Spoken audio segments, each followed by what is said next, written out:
This segment of Delmarva Life is brought to you by A&A Companies.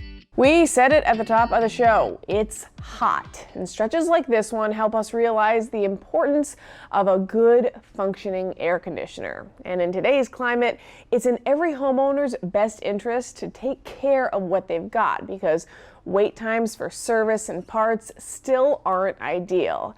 We checked in with Vice President of A&A Companies, Mindy Allen Townsend, to find out what homeowners need to know right now. The weather is hot and the world of HVAC is hectic. We're struggling to get parts, we're struggling to get HVAC equipment right now.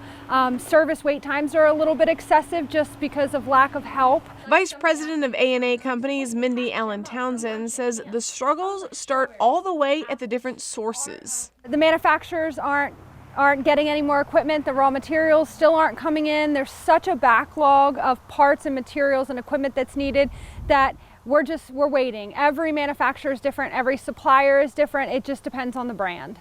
She says there's truly more to heating and air conditioning than most people realize. Metal right now has gone up, 40-50%. Polyethylene, resin, the freight to get the equipment here from outside of the United States. All of the raw materials that make up an outdoor unit or an indoor unit, all of those costs have gone up, and all of those materials are on back order. So because we don't want to have to wait, it's best we fully understand our units so that we can keep them functioning to their full capacity. Mindy says HVAC equipment is generally designed to cool 20 degrees the temperature outside. So if it is 95 degrees outside and your air conditioning system maintains 75 degrees, it is doing what it should. Now, some air conditioning units will maintain better than 75 degrees. If it uses outside air, 20 degrees, the temperature outside is generally what an expectation is. If it's better than 75, a unit is going to struggle. It's going to run 24 hours a day, 7 days a week. It is going to drain a lot more. It is going to condensate a lot more. It's going to run your electric bill up. High humidity is also going to complicate things. Consumers need to remember that air conditioning equipment is designed to remove humidity from a space first, then bring the temperature on the thermostat down. So if you are a client that leaves for the day or the weekend and sets your house up to 80 degrees, when you come home on Monday or Tuesday and you want it to be 70, it's going to take twice as long. It's got to suck humidity out of your curtains, your walls, your cabinets, your counters, your floors, the whole nine, and then it'll start bringing the temperature down on the thermostat. Geothermal systems replace air with water, so the outside air temperature isn't a factor. There are some benefits to having something that doesn't use outside air and isn't exposed to outside elements like geothermal.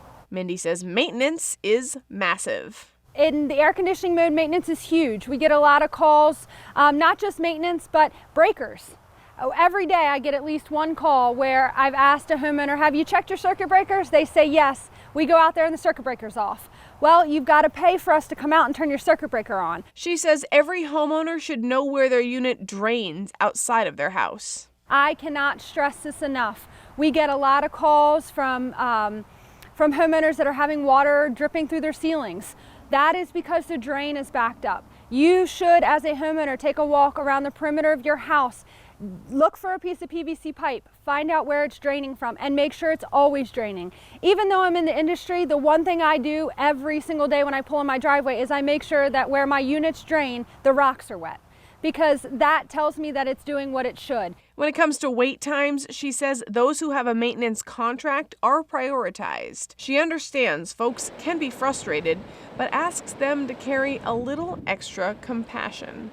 Everybody I talk to is overwhelmed, whether it's, like I said, restaurants, furniture stores, car dealerships, mechanical trades. They're all overwhelmed, and we're all doing the absolute best that we can. Give us some grace, because we are really, we don't want to not be able to help you, but we also have to, keep in mind our current customers, our staff, keeping them healthy. It is hot. They're in 150-degree attics. All of those things say that I'm not going to work them 14, 18, 20 hours a day. They have to have time off to recharge.